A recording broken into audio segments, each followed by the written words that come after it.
this week parasha is called Parasha Pinhas, and the parasha is the second longest parasha in the Torah, which comprises of 168 verses, which is this parasha details the reward of Pinhas, which God the Almighty rewarded him after he took the vengeance of his God, and God rewarded him with the priesthood of peace.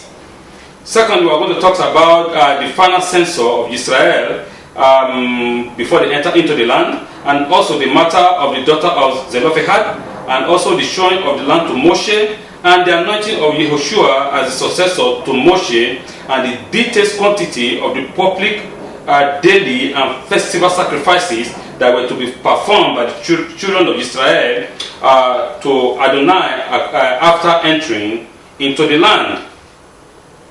Pinhas could not bear to see the perverse immorality or the perverse immoral act of Zimri with the Midianite Cosby being performed in the full view of the entire assembly of the children of Israel.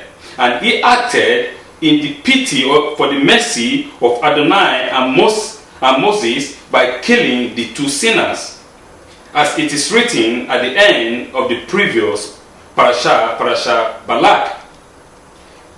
It states, and he followed the man of Israel into the tent, and he stabbed both of them, the man of Israel and the woman, through her stomach, and the plague ceased from the children of Israel.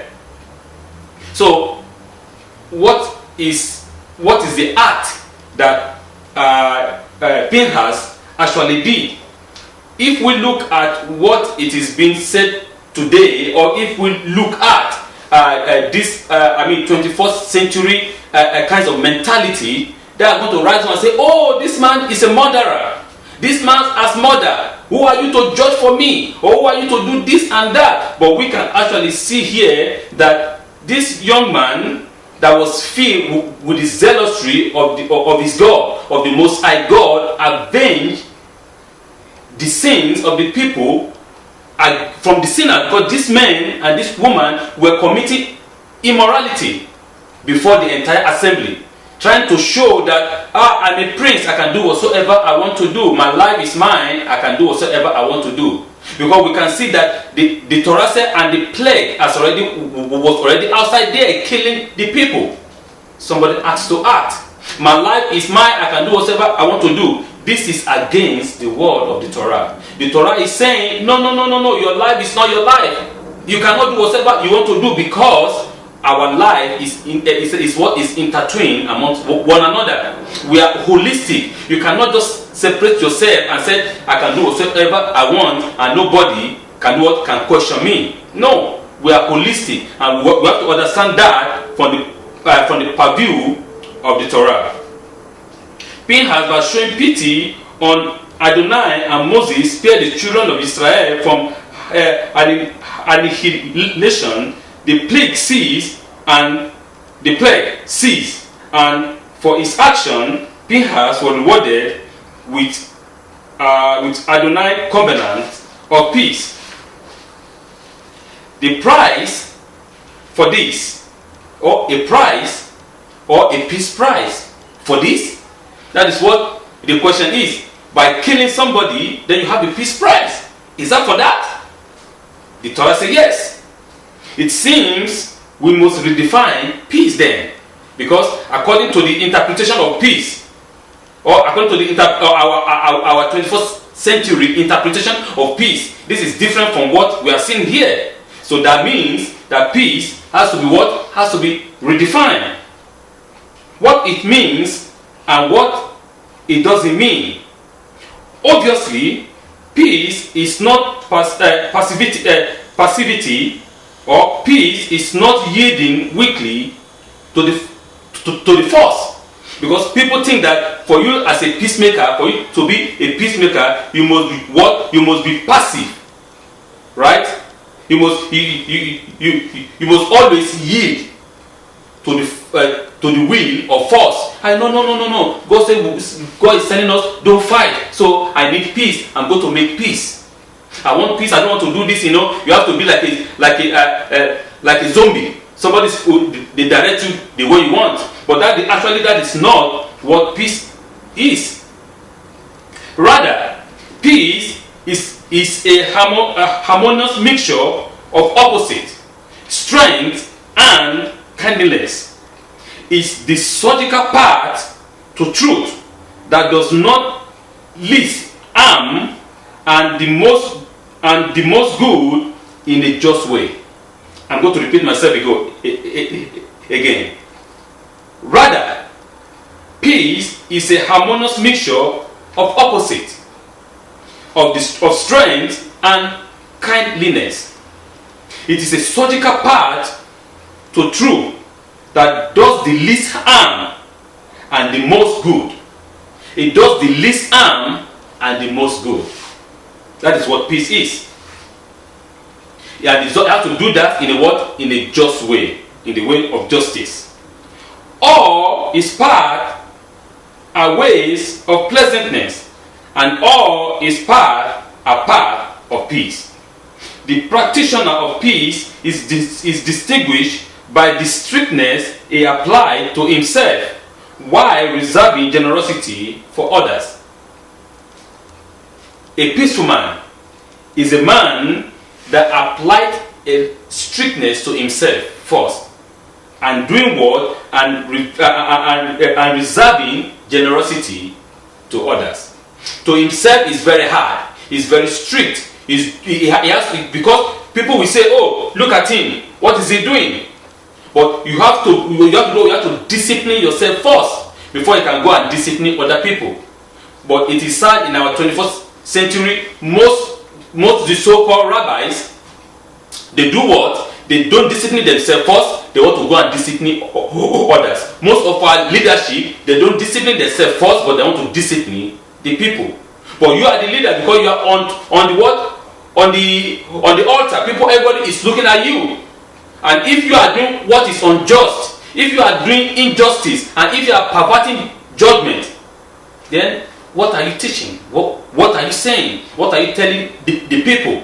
And this is exactly what Zimri was about to do, or what Zimri was doing. Because we understood that Zimri was a prince of the Simeonites.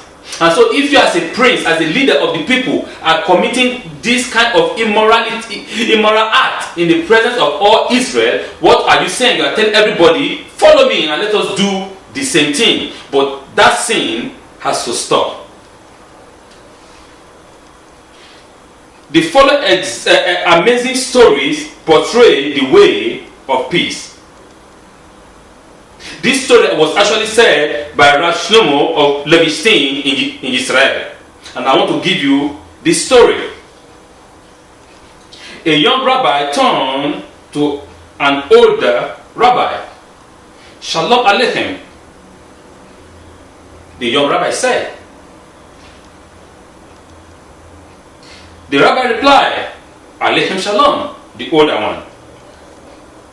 With whom do I have the honor of speaking with? The older rabbi asked.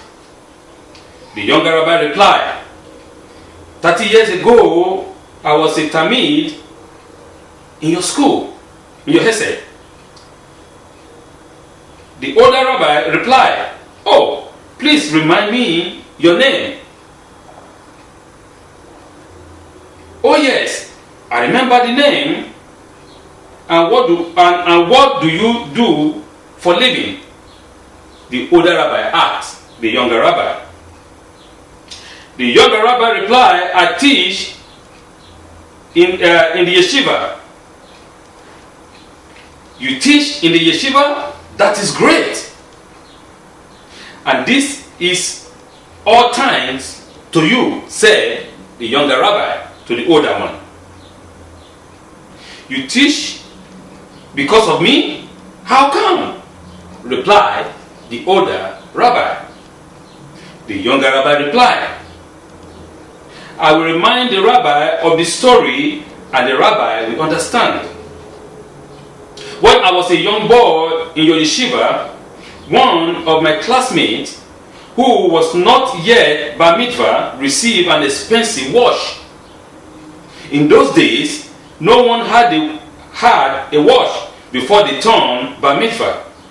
Only if they came from a wealthy family, they would receive a wash as a gift. All my classmates gathered around him to see the new wash. We were all jealous. During the break, the boy put the wash on his desk, and when he returned, the wash had disappeared. Our rabbi came to the classroom and told us that whosoever took the wash must return it. Of course, no one did. Then he told us to stand by the wall with our eyes closed, and he checked our pocket one by one until he came to me and found the wash in my pocket. I was sure he would get me in big trouble, but to my surprise, he took the wash without anyone noticing, sat back in his chair and said to the kids, "I want you to know that the wash was not stolen. It was taken by one of the boys who just struggling with the Yetzirah. We have to give him the opportunity to fix what he did. This boy is not a thief, and he is not a bad boy." This rabbi, was you? The older rabbi asked. I was so relieved that you told everyone to close their eyes so they would not know it was me. I thought that later on you would take me to the side and give me Musar. I waited for you to confront me, but as the day went by, you had not mentioned anything to me. Slowly, the incident was forgotten. And I was so amazed that I thought to myself that if this is what it means to be a rabbi, then I would also want to be a rabbi in a yeshiva. This is why this is why I became a melamed. Do you remember the incident? The younger rabbi asked the older rabbi. Do you remember that it was me who took the wash? The older rabbi replied, "No, I do not remember." How come the rabbi does not remember? The younger rabbi thought. The older the rabbi saw it was me. "I did not see," said the rabbi. Then he asked, "Why didn't you see?" The older rabbi replied, "My eyes were also closed." This rabbi did a surgery to recover the wash while shielding the identity and preserving the dignity of the guilty party. What am I trying to say here?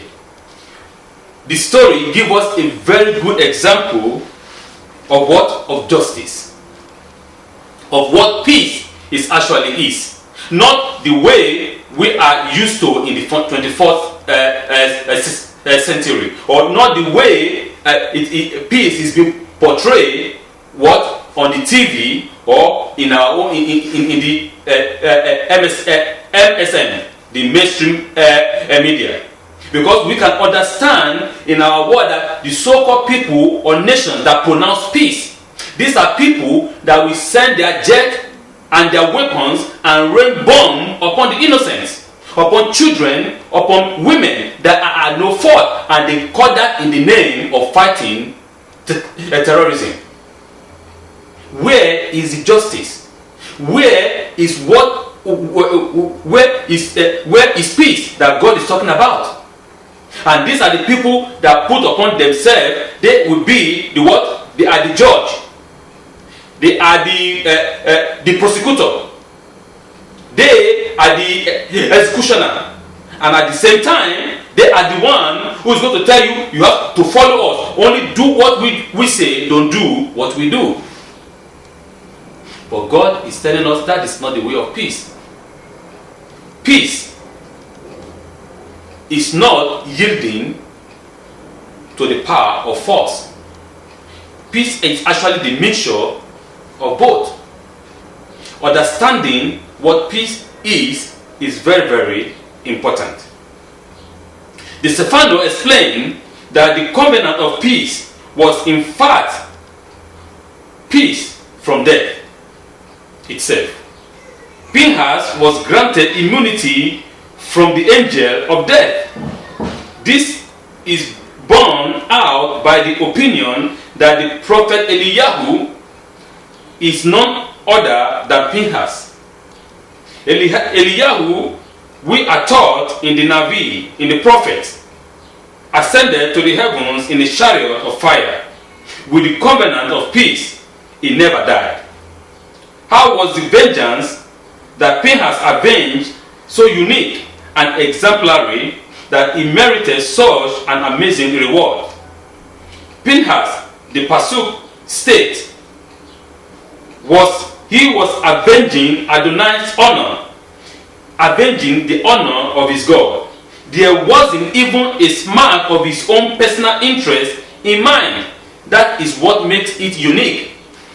Pinhas was not having any of ego. Oh, I am the son of the high priest. I am the son of Eliezer, the son of Aaron. So, I am this and that. I can go and be doing whatever I want to do. That was not in his mind at all. That was not his state of mind. His state of mind was completely clean. He just wanted to avenge the honor of God, because these are the people of God. And a prince of Israel cannot be seen with what? With these strangers who are committing an immoral act in the presence of all the people. We need to understand what leads to that immoral act. Because last week, Balaam was advised Balak that their God cannot be angry with them. The only thing that you can do is to do what is to attract their men with your women. Attract them. Let them commit sin against their God, and their God will rise up against them, and their God will destroy them. And we understood that the Midianites, they follow after that. They follow it. And then God began to be angry with the children of Israel. Many of the princes, the leadership, they went and started doing what is wrong, bowing down to other gods. And then the consequence begins to happen. We need to understand that every action acts a reaction. We have to understand that whatsoever we do, the consequence will come. If you do what is bad, you face the consequence. And if you face the blessing, it is like that is the law of nature. That is the principal law that we have to understand, each and every one of us. We can't say, you know what, I can do whatsoever I want to do and nothing will happen. We begin to mess up the climate, and the climate the nature is reacting. We have to understand that principle, that we cannot take whatsoever we want. We have to do what we have to follow the rules. There are rules and there are regulations. And if we say we want to take away or overlook all the rules and the regulation and do whatsoever we want, then when the consequence comes, we shouldn't cry. We shouldn't say, oh, it is the fault of that man, it is the fault of that woman, it is the fault of that person. Not only not to put the blame on yourself. In order to pray for the redemption, we must put aside our own personal consideration, the planned vacation, the IPO, the ego, the I. We have to put them all aside and be troubled by the incredible desecration of Adonai's name that result from the world continuing in its present state. If we continue in our present state, if we continue to disregard the way of the Torah, if we continue to disregard the way of the living God, then we shouldn't cry when the consequence comes. When the consequence will befall every man and every woman, we shouldn't at all be crying, because we are choosing our own path. And as the saying goes, that a man is led according to the path he or she has chosen. When you are choosing the way of destruction, believe you me, you'll be led on that path. But when you choose the way of life, you'll be led on the same path. The Torah said, I presented before you this day life and death. But I wish, I pray, I guide, I ask you to choose life. For life is good. So we shouldn't put anything of, I mean, like you know what? I want the people to see that this is me. We should remove that ego or that I from ourselves. The planned vacation, where they say, oh, you know, I planned this vacation, but when God is saying, no, I want you to do this, let your vacation be secondary and let the word of God be primary.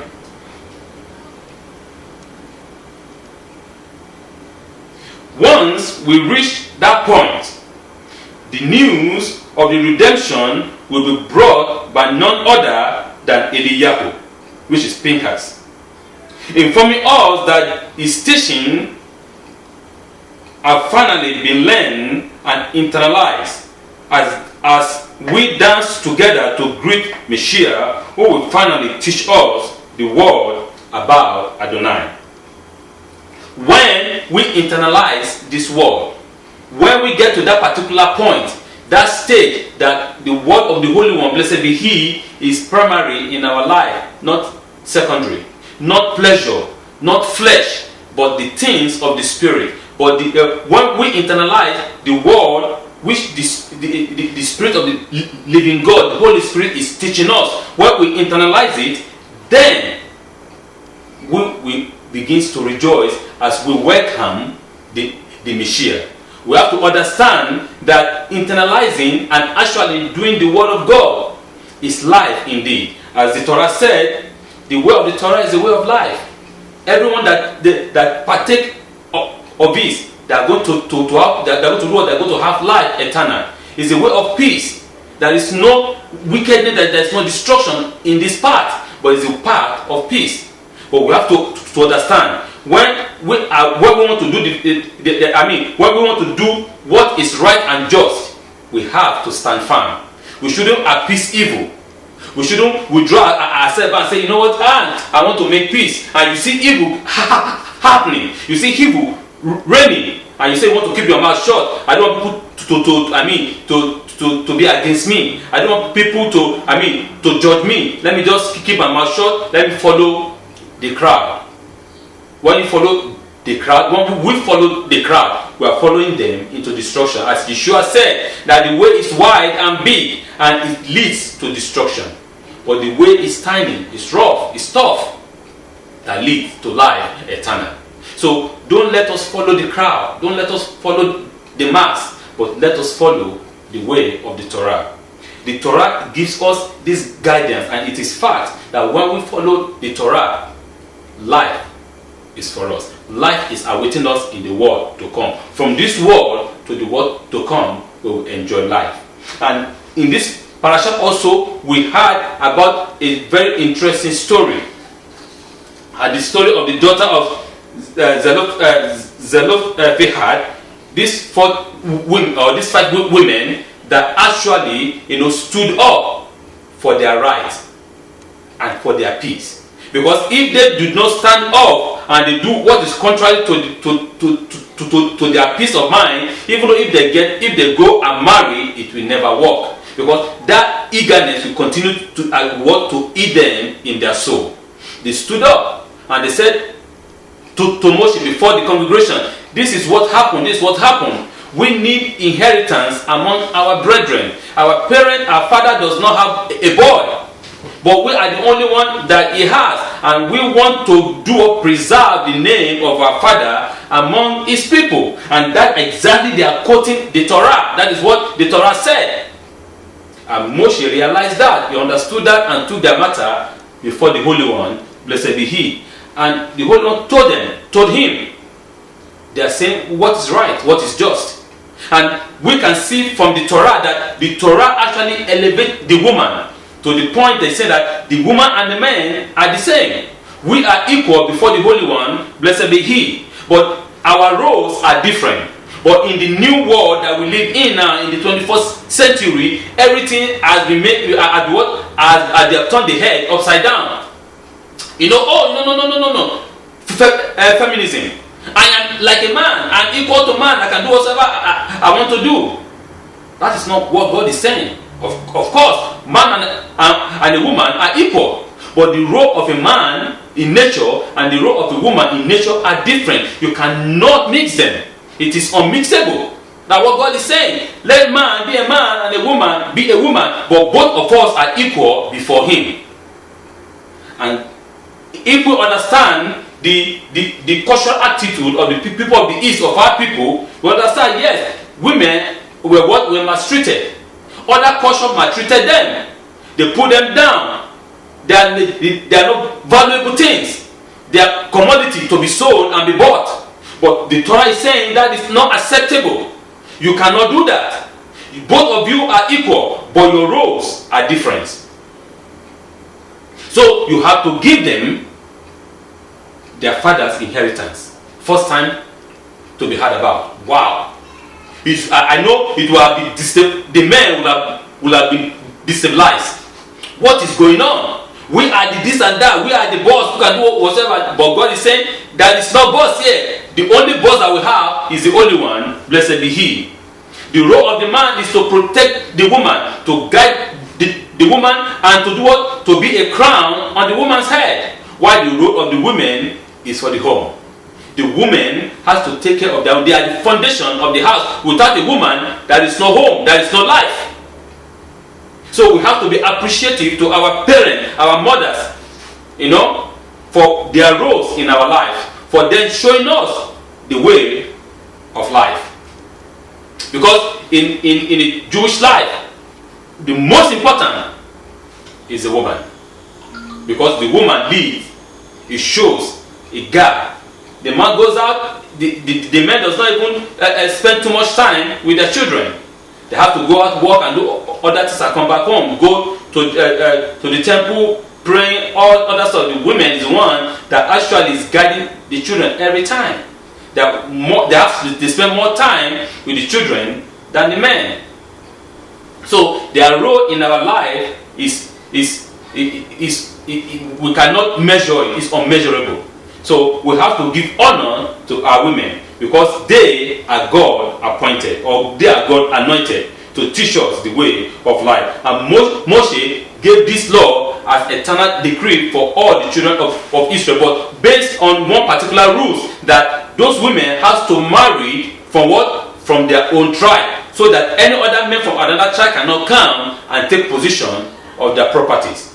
They have to marry from their own tribe, so that that property and that land will remain the property of that particular tribe. No other tribe can come and take over it, because when other tribe comes from come and take over it, then they become what? Fighting and trouble. Oh, this is my land, but you are not from that tribe.